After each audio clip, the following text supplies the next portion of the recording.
You're wet before you leave the guest house. You're lost before you reach the city. You're pulled over by the police before lunch. This is not a problem. This is Sri Lanka. Well, it's a rainy old day to be leaving Jaffna, but we've kind of got to do it, otherwise it gets more rainy tomorrow. Here's Dalmi. Yay, riding in the rain. We'd loved Jaffna. The way you love something you didn't expect to. The fort, the lonesome islands, the particular silence of a place still finding its feet. But the road was waiting. It always is. We're heading inland because not only is it towards the ancient cities, but it's raining less there. It's not a torrential rain day like it was the other day. It's just like a drizzly day. It's not a local thing to sound the horn a lot, that must be said. Very much a North Indian thing rather than a South Indian or Sri Lankan thing. It just draws a little bit of attention and everyone thinks, well, Lanka. I can live with that. In fact, living with it is part of the advantage of being me. It's country that you don't... It just feels empty, you know? Like riding to Jaffna the other day and riding the islands it felt like the end of the world. After an hour, we stopped for breakfast. How you doing, mate? How are you? How are you? I'm fine. Good. What country? Australia. Yes. Just riding around Sri Lanka. So we had a bite to eat and got back on the road. With some free advice from Dalma. Put your jacket on the outside of your pants. You see? That's why I marry you. Because you come with these little ways of making my life better every day. Hey, I look after you. Yes, she did. I was very lucky. Oh, good. This is when I stole. Isn't it?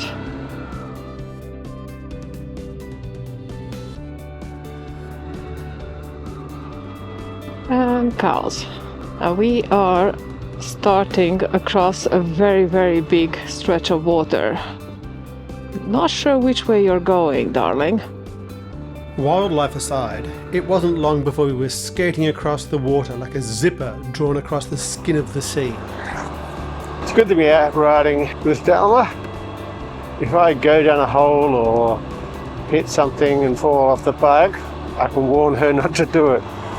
Ah, donkeys! You don't see too many donkeys. The donkeys in Sri Lanka are predominantly around Jaffna and Muna. There's only about 3,000 on the island, brought across by Arab traders apparently, and then released when trucks came in.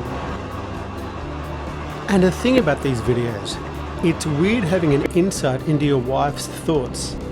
Even though sometimes I wish that he had a hobby that would be less challenging. I'm so lucky to have met David. Last few years have been the best years of my life. No. But now we come into our special talent as adventurers, getting lost. Missed the turn. It's down that way.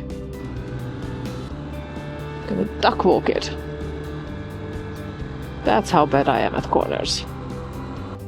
Are we sure? It doesn't look like a main road. To Anuradhapura. Anuradhapura. Anuradhapura. Anuradhapura. Down. Oh, here? Okay. Location? Bit of conflicting information there, but Bet you're all really impressed by our navigation skills. not exactly a main road, but hey. If it gets us there, as long as it's not flooded or blocked. Google Maps had opinions. As usual, they were interesting rather than correct. But here's the thing about getting lost in Sri Lanka. The detour is usually better than the destination. You stop knowing what's coming. And when you stop knowing what's coming, you have to actually look. This narrow concrete strip through the rice fields, we never would have found it on purpose. You can't plan your way into that kind of green. This is what we came for, not the route, the interruption. Have to constantly wipe my visor to see anything. It's not raining badly, it's just tiny drops accumulating and sitting there. Because we don't have high enough speed for it to roll off. A yellow visor would be good now. Because everything and everyone on the road is blended in, same gray. Can barely differentiate without lights. My neck and shoulders are locking up, so I find it harder to maneuver the bike. We need a break. This is when it would be good to be able to communicate. Riding videos often show one of two extremes. Either constantly cheerful and happy and chirping, or tragedy, disaster, crashing and negative experiences. Most of the rides are just in the middle. Just sit in between. Neither very cheerful nor tragic. Just ride. And some of that becomes boring. Some of that is tiring. And of course, a lot of it is fun. My wife, the moto philosopher. You okay? Oh, Wet. Hey? I'm wet, that's why I Yeah. As we came into Dambulla, it was raining hard. Dharma was in front of me. She doesn't love the rain the way I do, but she's here. And that matters more than I can say without embarrassing both of us. There is a particular joy in this that I've never quite been able to explain to people who don't ride. It's not the speed, certainly on these bikes. It's not the machine. It's this. You're wet. You're outside your world. You don't know the city you're riding into, and none of that is a problem. It's the point. We'll make it to Anuradhapura. I'm certain of that. What I don't know is what happens between here and there. And for reasons I've mostly stopped trying to justify, that's exactly where I want to be. Knowing we'll make it, not just how.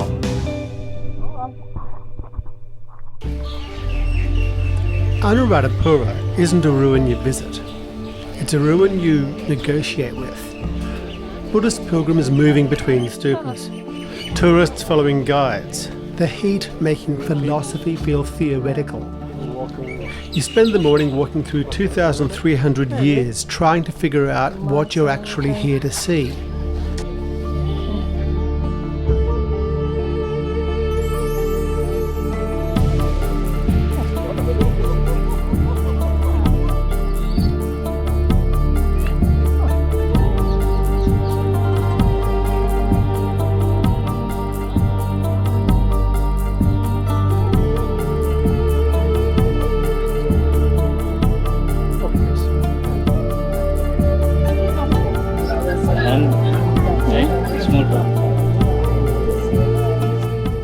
It's a cutting from the tree where the Buddha sat and understood everything. That tree is long gone, destroyed centuries ago. But this one, planted here 2,300 years ago, still stands. Which means that for 2 millennia, pilgrims have knelt in front of the closest thing alive to the moment of enlightenment. The tree here has shed, regrown, been damaged, cropped and partially replaced many times. New growth has repeatedly come from the same root system or propagated offshoots.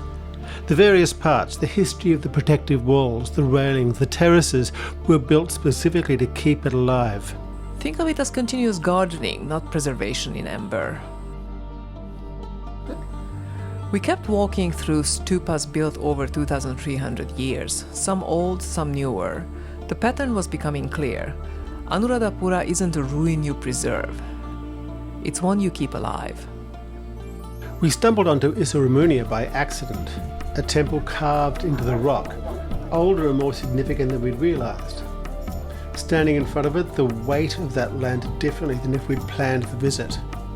The stairs behind led up to a view of the whole of old Anuradhapura spread out below us. It had been a hell of a day and one of the highlights of the trip so far. All good. Thank you very much for the stay. Yeah, no problem. Take care, We will. right? Good journey. If it's heavy rain, you can't ride bike, right? Oh no, we can ride. We just get wet. Ready? Yeah. Let's go. Today we were riding from Anuradhapura to Dambulla, a total of 60 kilometres to the south. Should take about 40 minutes, right? Wrong. This was Sri Lanka. It is so humid here today. It is like swimming. It's weird riding here after riding in India, because in India the road rules are more like suggestions, broad ones. But here people do follow the rules, but they bend them. You know, overtaking in the middle of the road, buses in particular. Oh, look at this little market. People do seem to be more law abiding. Perhaps the police enforcement is stronger here. It was raining earlier today and, well, not, but it was overcast. We're hoping the rain will hold up for at least the next 1 hour and 19 minutes. And my capacity to get lost reared its head again. Oh, I missed a turn-off. That was a problem. This is the reason we get lost. Because I miss turn-offs. And you'd think once was enough. Where are you going?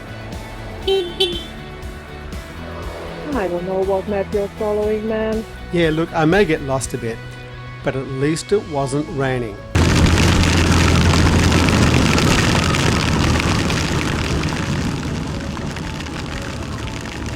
The rain made the decision for us. The service station. A dozen other motorcyclists had received the same instruction. As we stood there dripping, Dalma told a story. So you got pulled over? I think that's pulled over, yeah. What do they want? I don't think he realized before he said a bit about a tourist. So he slowly walked there and asked me where am I going. I said Dambulla.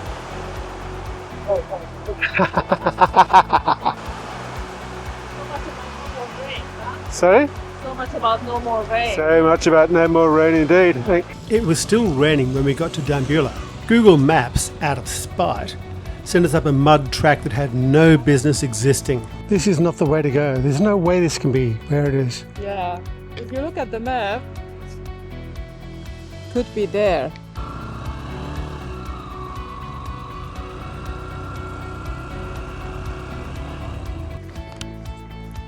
Hey, sexy.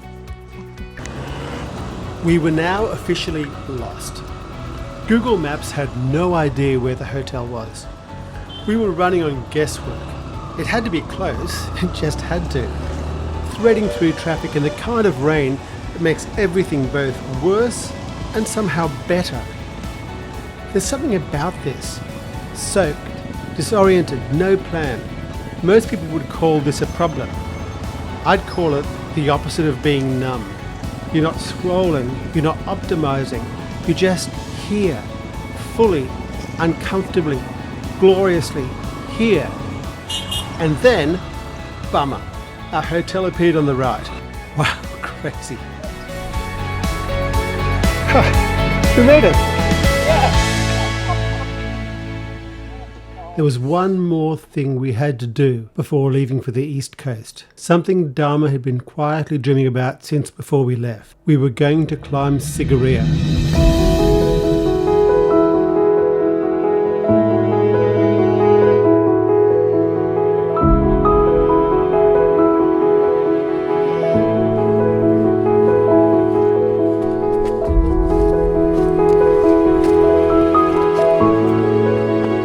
Sigiriya, 5th century.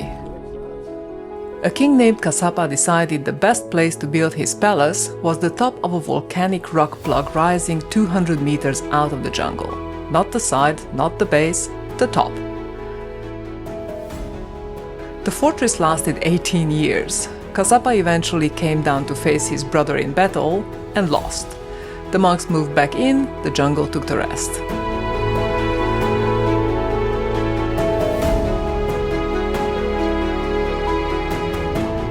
What's left is the rock, the ruins, the frescoes halfway up the face, women painted in ochre and terracotta who've survived 15 centuries of weather and tourists, It's been a UNESCO World Heritage Site since 1982. Before that, it was just a rock with a complicated history and a very good view. Some places you visit, some places land on you. Sigiriya is the second kind. 200 meters of volcanic rock and views that make the climb feel like it was never really a choice. It was a spectacular way to end our time in the ancient cities. From here, we were heading east, away from the ruins, away from the tour buses, away from the well-worn path. The east coast, mostly sea, mostly sand, and mostly left alone.